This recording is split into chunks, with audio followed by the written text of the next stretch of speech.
Men size bir bardaçokingizni tekshirayım. Nova baraka ichida. Oo, ne olsun tekshirasan? Prosto.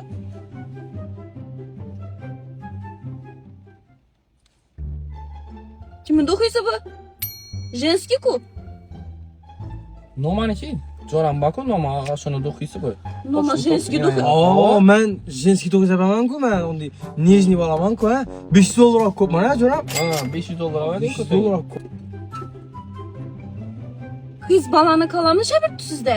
Nomaniki bam. Kadinki qatchetda. Havo, Kadinki 200 dollar olib Meniki. Ha, to'shni. Nomani keldi sizmi? Ha, qiz balani giyimini shabirdi.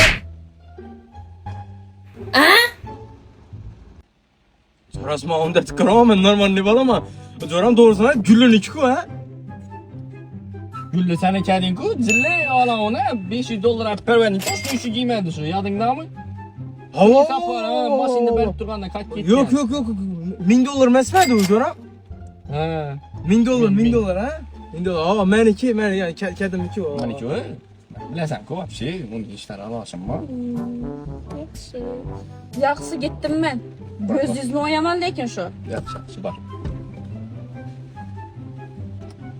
Do'qiya 500, qalami 200 chiqar, jo'ram. Yesa bir tempura ko'rdingmi bir podeshayotganda. Sharof!